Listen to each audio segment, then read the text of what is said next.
Hey everyone, how's it going? This week we're going to see at what level we can beat Pokemon Platinum with a single Umbreon. This is part 3 of my evolution series. Now Umbreon is a fan favorite, so will it be at the very top? Let's find out. By now you guys should already know the rules of the challenge, but for those of you who don't, I'm going to leave it in the description below. Looking at Umbreon as a whole, the thing that sticks out most is notably its defenses. It's got base 110 defense and 130 special defense. Along with the defenses, it has the HP to boot at base 95. Its other stats are pretty bad, with attack only being slightly higher at base 65 and special attack being at base 60. Its speed is slow at base 65, so we're hardly ever going to be the first attacking Pokemon when we get to those fully evolved Pokemon battles. Moveset wise, we start off with Tackle, Tail Whip, and Helping Hand, but at level 15, like all other evolutions, we learn an attack that benefits our type. Most notably, we get access to Feint Attack, which is base 60 power, and it bypasses Accuracy Check, which is phenomenal. We've already seen how many Pokemon in this generation know Double Team and which Pokemon have evasive-based abilities, so we don't really have to worry about it. TM-wise, we have access to some different moves like Shadow Ball, Dark Pulse, Psychic, and Iron Tail. I think Dark Pulse is going to come in clutch at the very end if we can get the TM from Victory Road. Hopefully we don't get super high in level, but if we need to learn Moonlight, that'll be good when the time comes. The biggest concern I have when it comes to Umbreon is that it's not known for its attack. My initial strategy is going to be to hope for a nature that either boosts its attack or just one that doesn't hinder it, because even though we can take a hit, we need to deal some damage too. Before we start the run, I just wanted to touch base with you guys and ask you to please press that subscribe button. Roughly 97% of everyone watching my videos are not subscribed. My brother and I work really hard for these videos, and we would like to one day get monetized, so we feel like our efforts are justified. Thank you. Starting the run, we use the Pokemon Randomizer to replace Turtwig with Umbreon, that way our rival can have Infernape, which will be the most difficult Pokemon for us to face off against. We don't officially start the run until the second rival battle, that's right outside Jubilife City after obtaining the Pokédex, delivering the map, and getting the Poketch. You're going to hear me say this a lot, but Umbreon is going to be a sponge when it comes to taking attacks. The drawback is that our attack stat isn't really there, so it's going to usually be a long and drawn out battle. But we will guarantee our victory a majority of the time. When we move on to Gym Leader Rourke, we level up to level 15 and learn Pursuit. Since he specializes in rock types, it's good to have a move that isn't resisted against his Pokemon. Umbreon's damage output with Pursuit is not entirely bad. If you see the damage that we dish out against the Geodude, we do at least 40 to 45%, which is pretty good if you ask me. When Onix comes out, it's apparent that the defensive strength between it and Geodude are marginally wide. The good thing is that it's not a problem for us since we're also a tank. We have more than enough HP left in reserve when Cranidos comes out. We use Tail Whip against it, and then Pursuit it, and then we win. It's as simple as that to obtain the first gym badge. On our way to the next gym, we handle some thugs that were causing problems in Jubilife for the Professor, meet up with the little girl outside of Floroma Town, deal with some more Team Galactic grunts, and then we get to battle against Commander Mars. So our strategy for a while is going to consist of us using Tail Whip for almost any Pokemon. Tail Whip is going to help our low attack seem more powerful than what it actually is. If there's anything that I wish we had in this generation, it would be Umbreon's hidden ability Inner Focus, because we saw how great that was in the Lucario video. We do get the win, and now we can move on to Eterna City, where the Grass Gym Leader is waiting outside for us. She tells us to meet her at the back of the gym, and after defeating her trainers, we do just that. So against the Turtwig, I know that she's going to use Reflect, so the only thing that I can really do is use Tail Whip to lower the guard that she has set up. When Reflect wears off, we get Turtwig to the red, but then she heals, which means we can bring it back down. Cherrim is second, and this is where things take a turn for the worst. We have very minimal HP, and this thing Leech Seeds me, so even if I manage to beat Cherrim, we don't have enough HP to deal with Roserade. We need a better strategy. The second time, we start using Tail Whip right out the gate. Along with that, we use Sand Attack to lower the accuracy of Turtwig. It's not a great strategy, but it manages for us. It did use Reflect early, so what I want to do is just buy us time to get it to fade. When it does, we easily take out the Turtwig with a lot of HP. Against Cherrim, we want its accuracy lowered as much as possible because it knows Leech Seed, if we can avoid it at all. And okay, maybe we can still win. I mean, we have tons of HP left, and we're on Roserade, and yeah, this did not work out for us. Third time's the charm, right? Yes, but actually no. See, the main issue is that we just aren't as powerful to deal a ton of damage, and we end up losing way too many times to the gym leaders. This just means that we're going to have to try different things when it comes to these gym leaders. For the remainder of this video, I'm not going to show the failed attempts, only the successful attempts, because we don't have a whole lot of time and we do lose a lot. Anyways, we taught Umbreon return, and with his friendship maxed out, we easily deal with all 3 of her Pokemon. At 4 attempts, we do great to obtain the second gym badge. Right outside the gym, we can head to the statue where the rival runs up to us and talks to us about it. We do run into the Galactic boss here, but he's unimportant. Once they leave, Champion Cynthia talks to us and gives us cuts so we can access the Galactic Tower. On the highest floor, we run into Commander Jupiter. She's got a Zubat, and with 2 swift returns, we can easily take it out with minimal damage on our end. Now, I never thought I'd say that Skuntank could be scary, but it is.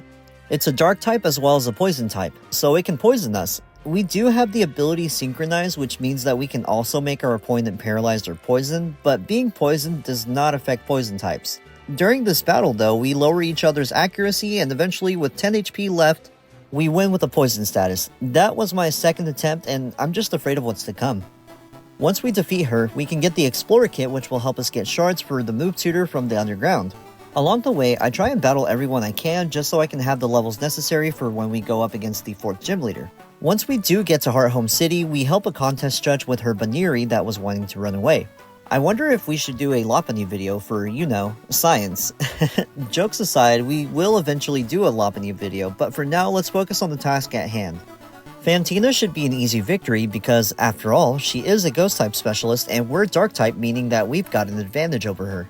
So, in this battle, her Duskull is probably the most infuriating Pokemon, only second to Mismagius.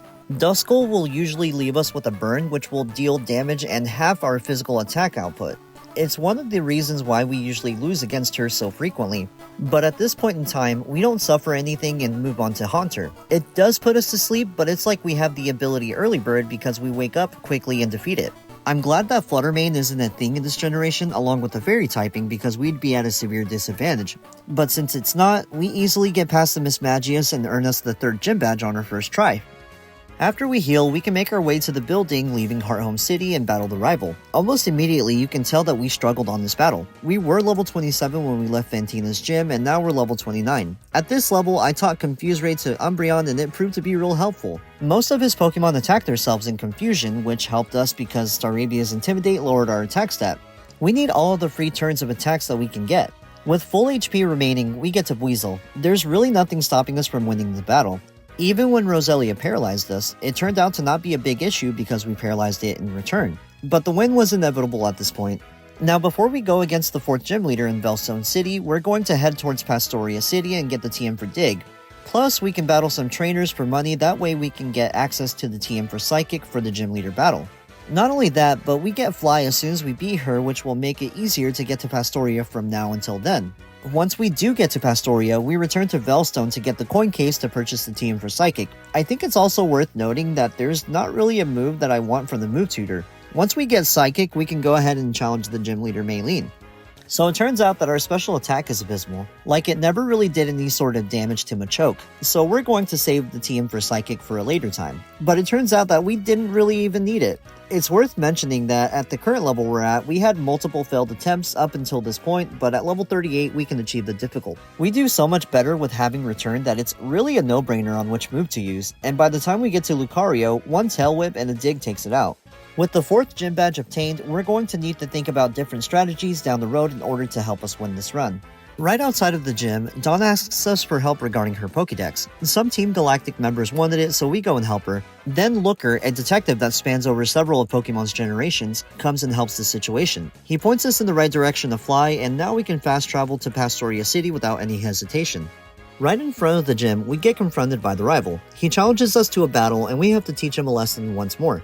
Surprisingly, this battle goes way too smoothly for my liking. On our first attempt, we managed to take out the Staravia easily because he was too busy prioritizing evasiveness boost, and since we still have feint attack, it really did him no good. And then after a Tail Whip and Monferno dealing massive damage to us, we take it out with a single Dig. After that it's downhill. We have more than enough HP to deal with Weasel and Roselia. Overall, this was very successful. With the rival's defeat comes the battle with the Water-type gym leader, Wake. After several attempts, at level 45 we get this run. The biggest struggle with this battle is that the higher in level we become, the more Intimidate affects us. It does cut our stat by one stage, but that's a major difference between having 100% of your physical attack to 66.7. It doesn't help when big number goes down a lot, especially when other Pokemon defenses just keep climbing higher and higher.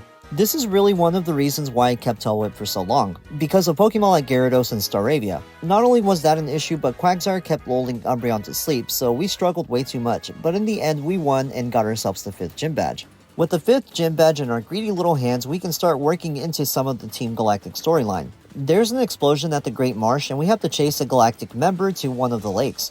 Fortunately for us, we run into Cynthia when we defeat the Grunt. She entrusts us with the secret potion that helps heal the headache of the Psyduck blocking the way to Route 210. Once we heal them, she asks us to go to Celestic Town and meet up with her grandma. This is where we run into Cyrus and battle him for the first time. At level 46, we're at least 10 levels higher than his Pokemon, but in reality, our attacks are just right at that sweet spot. It still takes us a few hits to even knock out one of his Pokemon. Sneasel is a 2-shot, but really more than that because he healed. Murkrow is a 2-shot as well. If it had its competitive item Eviolite, it would be more of a challenge. And then finally, Golbat is also a 2-shot. This battle wasn't all that bad. Canalave City is the home of the 6th gym leader, and coincidentally gym leader Rourke's dad. But before we get to him, we need to battle against a rival on a bridge, because that's the safest place for a battle. We're at level 50, so yeah, this took some time to beat. I learned quickly after the first feint attack, he will switch out and it's random between Infernape and Heracross. Luckily, the bigger threat came out first and we completely wiped it out. Heracross is a big threat too because it can survive a Psychic and dish out massive damage. Thankfully, we had enough HP after defeating it. The rest of his Pokemon go down with relative ease. He did try to set up again with Staraptor, but it wasn't the ideal strategy for him. We are now at the 6th gym leader, Byron. He specializes in steel types, but coincidentally, most of his Pokemon are 4 times weak against ground types. Lucky for us, the only ground type move that an evolution can really learn that deals damage is Dig. As you saw with Magneton, it went down super easily. After some trial and error trying to lower Steelix's defense with Tail Whip, I realized that the best way to go about defeating it is to just attack it with Dig. Since Bastiodon knows Iron Defense, I did have to use Tail Whip a few times, but we did manage to take it out, and that knockout earned us the 6th gym badge. Around this time is where we heavily get into the Team Galactic storyline, but as usual, I'm going to just briefly go about what happens and skip over the battles since they're really short and that doesn't really offer anything brand new. Once we get done talking with Professor Rowan, we all split up to go to a different lake. We're entrusted to go over to Lake Valor where we fight against Commander Saturn. Dawn is entrusted to go to Lake Verity. We meet up with her after defeating Commander Saturn and confront Commander Mars. Once she's been defeated, the gang tells me to go and help the rival at Lake Acuity. He definitely needs our help, but we're also going to need the 7th gym badge to learn Rock Climb to even get there. So once we make it to Snowville City, we march straight into the gym. I must have attempted this gym at least 12 times. I had a good strategy, however the thing affecting the strategy was whether or not Iron Tail could hit. It's got base 100 power and 75% accuracy. It could miss quite often, leaving us open to several attacks, and at level 55 we can nearly one-shot all of her Pokemon. Piloswine was the only one that was 2-shot, but we've cleared this gym and have earned the 7th gym badge. With the 7th gym badge, we can move on from Snowville to Lake Acuity where the rival has met with a terrible fate. But unlike the inverted Song of Time from Majora's Mask, I can't go back in time and save him. However, the one thing I can do is move forward to the next event, which is to scour through the entirety of the Veilstone Galactic headquarters and meet up with Cyrus once more. This battle is very interesting, mainly in part because we didn't have to battle him over and over again. In fact, it only took me one try to defeat him. Iron Tail took care of the Sneasel, and surprisingly, it didn't miss for 2 turns and it took out Honchkrow, and then Crobat went down to 2 Psychics, so overall this wasn't a difficult battle. At 99 HP remaining, this was one of our more successful ventures. Next on the agenda was the final battle with Commander Saturn. With the success against Cyrus, I think you can see how easily we defeated him. Once we do that, we can set the Lake Trio free and journey on to Mount Coronet where we run into the remaining 2 commanders for a double battle with the rival. This battle went in our favor. For once, I wish that the rival always kept his Munchlax out because he was sort of being helpful. The Bronzor on the left is usually responsible for Reflex, which is counterproductive for us, but Munchlax used Screech. I don't know if it was any help or not, but we took out the left Bronzor, and this is where my strategy falls into place. Next is Skuntank. While a Dig didn't do much damage to it, after he knocks out the Munchlax and Staraptor comes out, we start double teaming it and eventually we defeat it. I have no idea what's really going on, but the remaining Bronzor did nothing but attack Staraptor repeatedly. While I focused on Golbat, Staraptor actually one-shot the Bronzor. Honestly, that caught me by surprise. And while he works on that, we keep hammering away at Golbat. Unfortunately, Staraptor does go down and then the Purugly comes out. The rival sends out Floatzel, who manages to be more than useless as we get put to sleep. Floatzel gets taken down easily as we're snoozing away. This is when he sends out Heracross. Sure, it might have taken some damage thanks to Aerial Ace, but it obliterates the Pure Ugly. Sadly, it does get taken out, and then Infernape comes in and starts eliminating the remaining Pokemon. I don't know how I feel about this one because we weren't really defeating their Pokemon, but we did win, and that's all that matters. At this time, Cyrus uses the red chains he created from the Lake Trio and unleashes Dialga and Palkia. He then enters the portal to the Distortion World. Cynthia follows us into the Weird Realm, and eventually our paths cross again with Cyrus for the final time. This battle was way more difficult than what it needed to be. At level 64, we barely scraped by. Cyrus's first Pokemon, Houndoom, was never really a problem, especially when we have a super effective move against it. Not even Weavile is that much of a threat. Yeah, it's faster and can cause some damage after the flinch, but it's easy to take out. The real problem lies within the physical attacking Pokemon of the group, especially in regard to Gyarados. With its ability, I have to use Screech to deal somewhat formidable damage to it because we just aren't that strong. On top of that, it dropping our attack stat didn't help at all. I had to equip a Citrus Berry just for the sake of healing myself because of how little HP we had at the very end. But once it gets taken out, Honchkrow is next, and it gets its defense lowered, and then the powerful Iron Tail takes it out. When Crobat comes out, it looks like it's downhill from there, but then we realize just how low our attack is, so we compensate with a Screech to lower its defense 2 stages. At just 2 HP remaining, thanks to a crit, we win the battle and save the world. We now have access to Sunyshore City. One of the Elite Four members informs us where the 8th gym leader is, so we go and talk some sense into him, and then he goes back to the gym. We find him at the very back of the gym, and after defeating a handful of trainers, it's battling time. Volkner's gym specialty is electric types, so naturally I equip a Cherry Berry to Umbreon just in case there's a time we get paralyzed. Almost instantaneously, his Jolteon uses Thunder Wave and takes away our Cherry Berry. I used a Return to deal some damage, especially since we're now faster than Jolteon thanks to Synchronized Paralyzing. Up until the 6th generation, electric Pokemon could get paralyzed, which means that we can take advantage of this not just on Jolteon, but on Raichu as well. In hindsight, Dig probably would have breezed right through these battles, but for whatever reason, I thought Dig was base 60 power. And since Return with max Friendship is 101 base power, I thought we had really good chances. With 58 HP remaining and being paralyzed, we took on Luxray and won because he missed a Thunder Fang. We now have all 8 gym badges and can go on to the final 6 trainers of the run. Once we leave the gym, we travel through Victory Road and make it to the Pokemon League. After we deposit all of our Pokemon, we can trigger the final rival battle. At level 71, we start the battle. The rival must have taken lessons because he starts using a ton of better moves. We easily survive a close combat from Staraptor and knock it out. With the rival having 3 Pokemon that can deal super effective moves, level 71 was the most optimal level due to the fact that we learned Moonlight at this level. Moonlight is a move that heals 50% of our health in normal conditions, 66% in a sunny condition, and 25% in other weather conditions. This will be one of the final moves that we learned, and it is excellent. You can see how much of a difference it is to be able to just soak up the attacks and then heal after defeating the Pokemon. Even towards the end of the battle after Floatzel, Snorlax was a big threat before I learned this move, and now we can just easily step past it because we absorbed so much of the damage. I just wish we weren't this high in level, but we defeated the rival, and I'm curious to see at what level we can finish this run at. We're at the Elite Four, and starting up is Aaron, the Bug-type user. Bug is super effective against Dark types, so this battle was a lot scarier in theory than in practicality. I say this because on our first attempt and immediately after the rival battle, we simply dominate the battle. The scariest thing that could have happened was Heracross landing a massive Mega Horn, but we healed from it after we knocked it out. Scizor doesn't know Bullet Punch here, otherwise he may have used it to knock us out. But since we outspeed, we heal as it goes for an X-Scissor. The best part about the battle is that we're so defensively bulky that it doesn't really matter who is attacking me because we can just heal no matter what. With all of the other Pokemon that were bigger threats than Drapion gone, we start using Dig to beat it. With 38 HP remaining, we did the improbable and beat Aaron on our first attempt. The second Elite Four member, Bertha, took me well over an hour to beat. I want to keep these levels as low as possible and not just beat it at the highest level possible. Part of the issue is that since we have overall low base stats in regards to our attack and special attack, we just can't do much damage. While ground type Pokemon are her specialty, there are a lot of rock types with high defenses as well. That and ground types can be bulky too, just like her Hippowdon. The first time I got to Hippowdon, I was not expecting Yawn and ultimately fell asleep and lost. The next few times I tinkered around with Soft Sand and the Silk Scarf to see the differences in damage output, but came to the conclusion that a Chesto Berry was way too good not to pass up. Especially if I made it that far and fell asleep and took not only damage from her Pokemon, but the Sandstorm set up by Hippowdon that never seems to stop.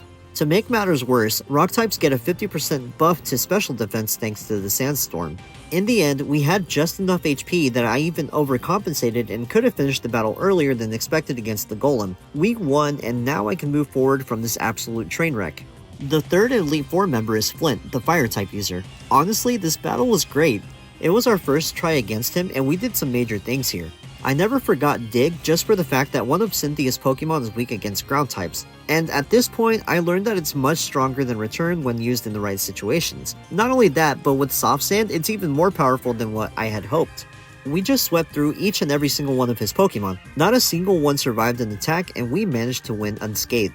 Lucian was slightly more difficult. It only took me 2 tries to beat him. I had to reset the first time because Espeon took us out with a Signal Beam, but I had also forgotten to change the Soft Sand to the Silk Scarf, which boosts normal type moves, and with Return being a normal type move, the only 2 real threats were Gallade with his Strain Punch, and I'll honorably mention Alakazam with Focus Blast, but then Bronzong for sure because we don't have a move that is even neutral against it. Our current move list consists of Return, Dig, Psychic, and Moonlight. We did almost go down to Espeon because it has such a high special attack that it was causing us too much damage. Finally, when Bronzong comes out, it can't really deal that much damage to us, so we just start spamming Return and we ultimately win the battle. Jumping straight into the battle with Cynthia, it took us 8 tries to beat her. We were 3 levels too short of having just enough HP and attack power to beat her. You'll notice that against the Spiritomb, I changed Psychic to Dark Pulse because of the ability to hit both Spiritomb and flinch an opponent.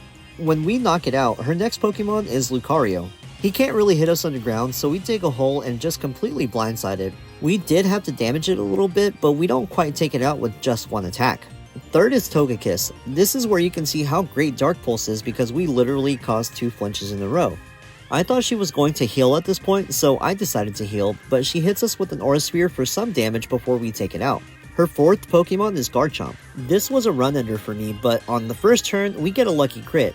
It's a bummer that we speed tied, but it's even more of a bummer when you realize that we don't knock it out. We eventually get to heal, which is fantastic for us, but she does as well. For the next several turns, we alternate between attacking and healing, and then Garchomp uses Giga Impact and it just sort of seals its fate. 5th is Milotic. We trade blows between ourselves and we use our final Moonlight to heal us well over half health, but Milotic lands a critical hit. This was looking bad for us. Things were looking really slim, especially when Cynthia went ahead and healed her Milotic back to full health. But somehow we prevailed and Cynthia brought out her 6th and final Pokemon, Roserade. I was really hoping for a clutch flinch, but we ended up with a clutch critical hit, and with the black glasses we dealt enough damage to knock it out in 1 hit, winning us the battle and the run at level 79. We may have finished the run, but how did I do? I think that any level before level 79 would have solely been luck-based. I'm kind of curious to see what it would have been like if I had focused purely on special attack rather than physical attack moves. Like I said in the beginning of the video, Umbreon isn't really known for its ability to damage other Pokemon, it's known for its bulkiness. And I think I just showcased how much of a tank Umbreon can be. If you made it this far, thank you for watching the video, I really do appreciate it. I would appreciate it even more if you went ahead and liked, commented, and subscribed to my channel. We're so close to 1,000 subs that it's almost palpable. Next week, we will do the Espeon run for Pokemon Platinum, so make sure to subscribe so you don't miss out on it. Thank you and have a nice day.